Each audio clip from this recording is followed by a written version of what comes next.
చక్కని సీతకి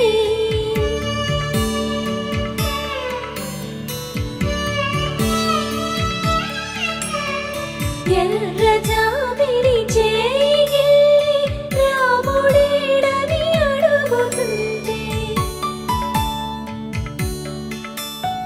చూడలేదని పెదవి చెప్పలేమని కనులు చెప్పే నల్ల పూసై